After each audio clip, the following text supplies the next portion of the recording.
Okay guys, so this is kind of like part 2 for this truck. I need to do a few more repairs to it. I went to tow a trailer today and I had some problems.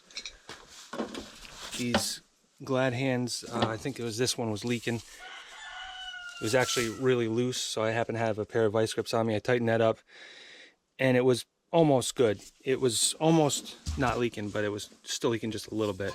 So that's not the big problem though. The big problem was that the hose for this glad hand right here is leaking. It's got a bulge, which you couldn't see until you put air to it, but it was leaking.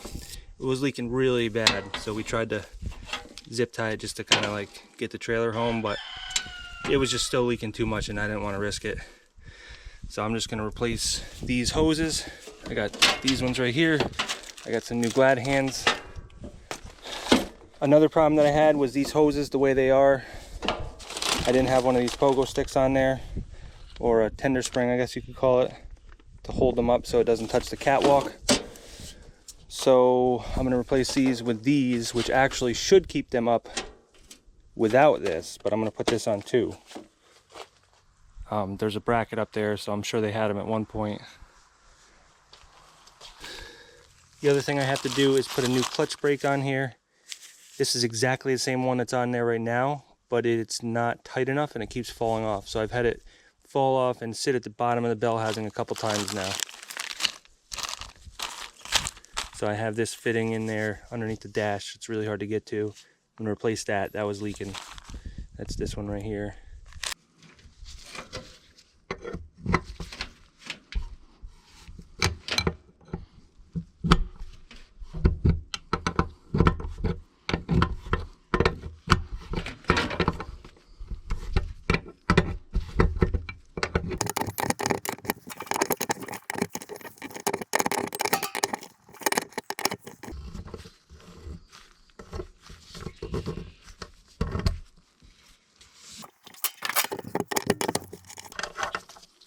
Just didn't even have any thread sealer on it.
This real quick. Just want to see if we're ready for pallet.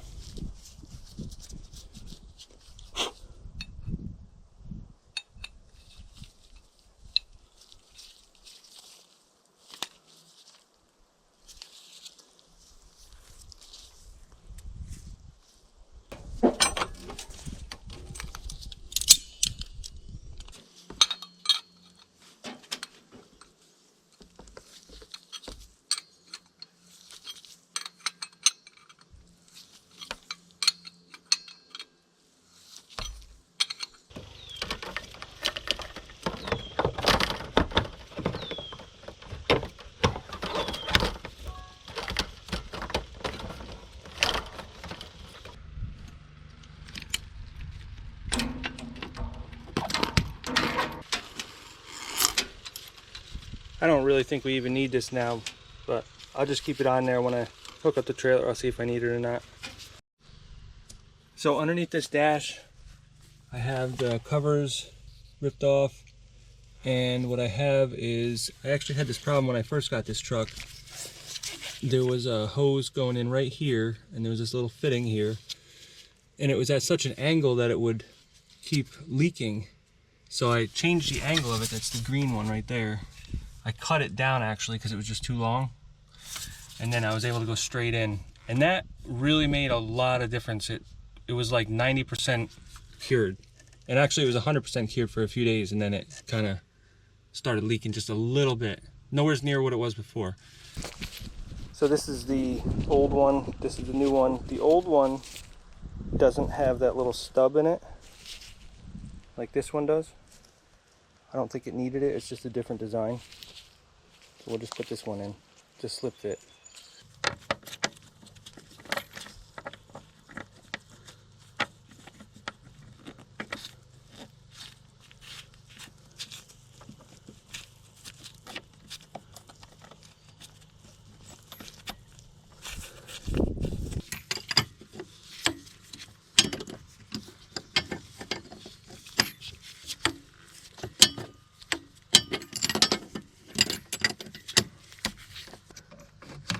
I already cut the end of that hose off, so I don't need to do that again.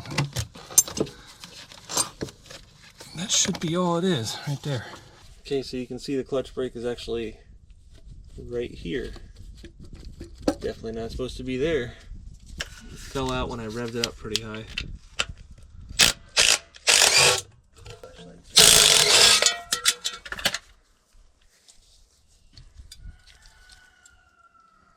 So I already went through this and put it back in once, but it's not wanting to stay in there. This nub is also worn down on it too. There should be a nub like that on the bottom. That may be the problem actually. But it also just doesn't want to stay together. It'll stay together like this. But once things are moving around a lot, it doesn't want to stay locked. You can see there's a keyway on that shaft. See right there, and there's another one about 180 degrees from that, and that's what holds that clutch brake still. What that does is it stops the transmission from spinning by braking it against the surface on that side, the transmission side. You can see it's kind of shiny on that side. That's how the clutch brake works right there.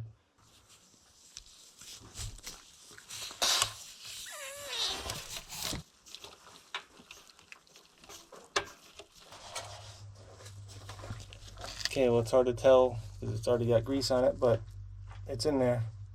So I'm going to press the clutch all the way down to the floor and show you what it does.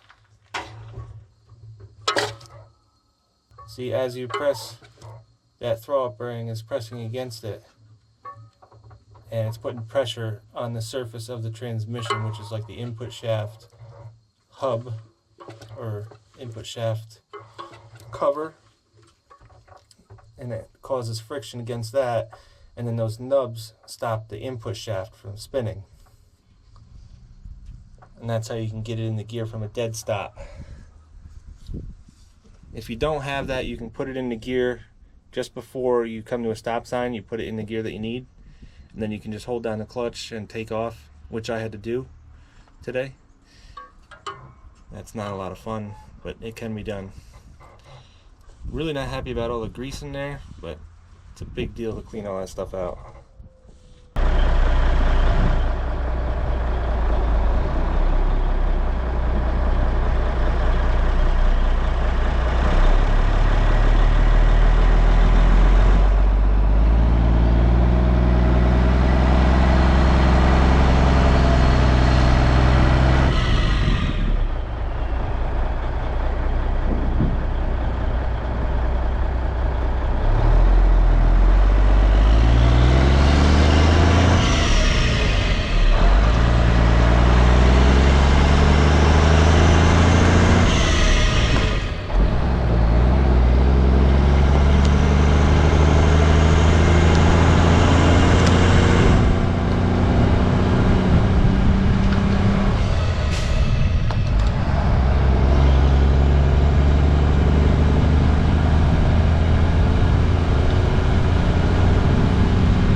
a straight line back and hop in.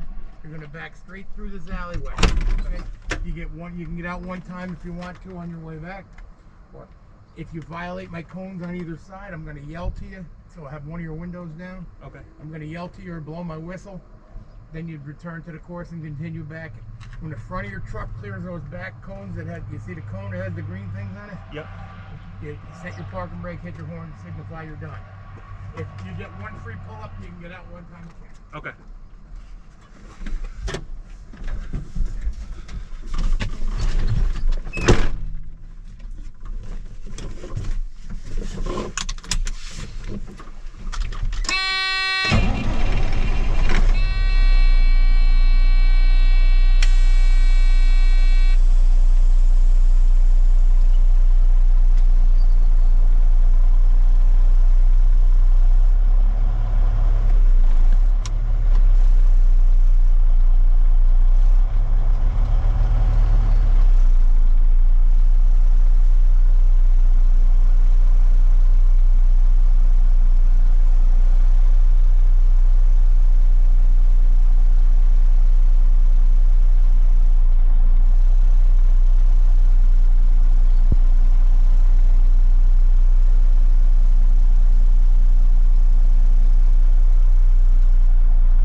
Okay guys, so an update on that.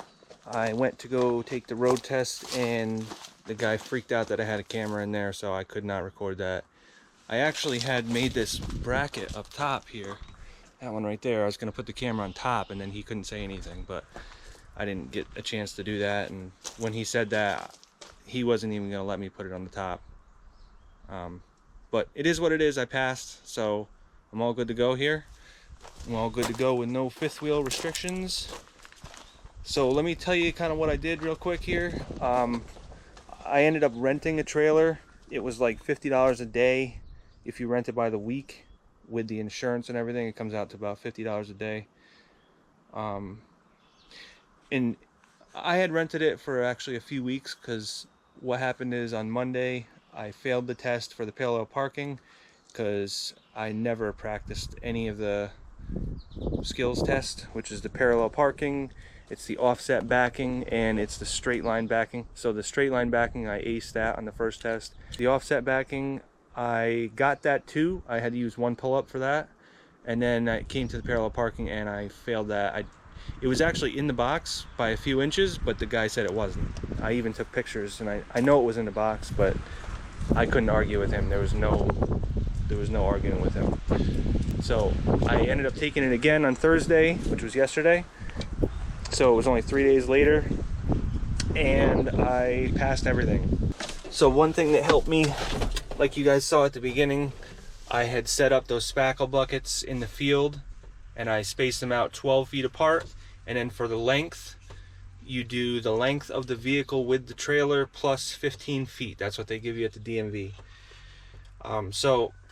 So I practiced that. Once I failed on Monday, Tuesday I spent the entire day practicing in that field, just parallel parking. I actually never practiced any of the offset parking or backing.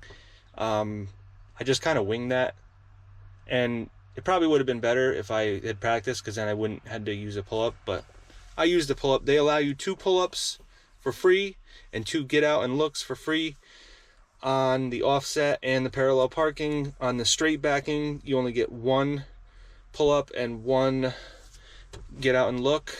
But if you need either one of those to get out and look or to pull up on just the straight backing, then you probably need some practice, because that's super easy. So then when it came time to the road test, the few things that the guy said that I did wrong. Number 1 was that I was grinding some gears once in a while.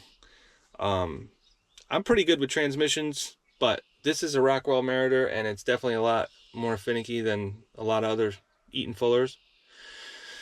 So that was one thing that I did, and he kept blaming it on the fact that I was trying to float the gears, which I was not. I was trying to do the double clutching. But he said I tried to float it, so whatever, it is what it is. The other thing that he said that I did, he also brought me on some streets that were too small to handle a 53-foot trailer. So I had to run over the curb, but he didn't dock me any points for that. He said it had to happen one way or the other. I was going to back up at one point just to get that little extra like foot to maneuver around, but he said, no way, you can't back up. He would have failed me if I backed up.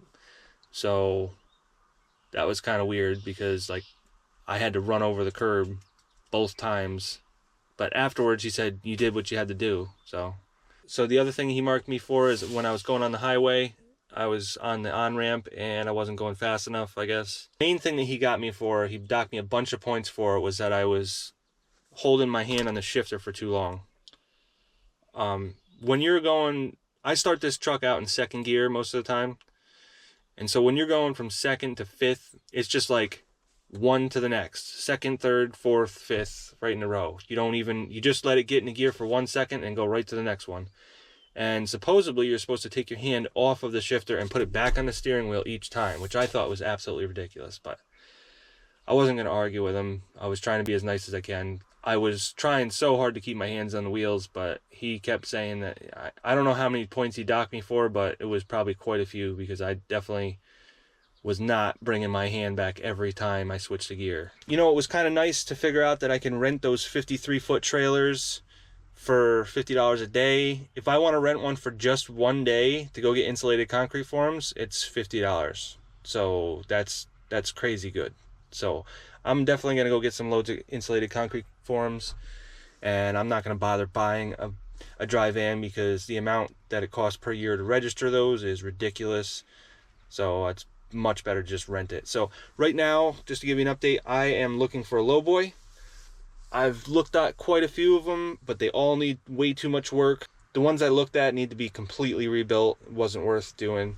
So I'm going to look at another one this weekend that doesn't really need that much work and is actually pretty cheap. So I'm hopefully going to get that.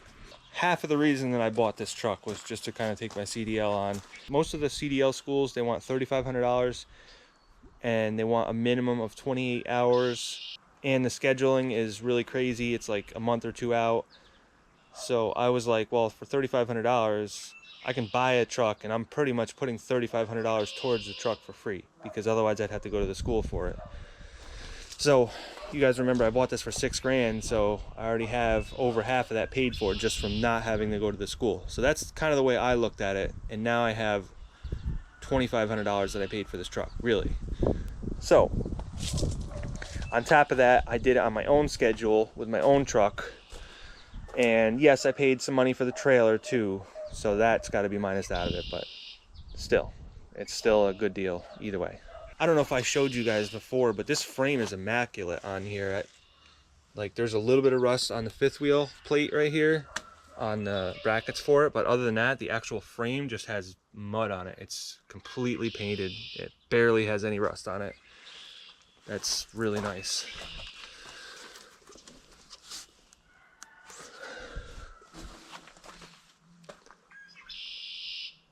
So I'm gonna get this lowboy and maybe a dump trailer, and I'm gonna put this thing to use. So I'll see you guys on some of those videos.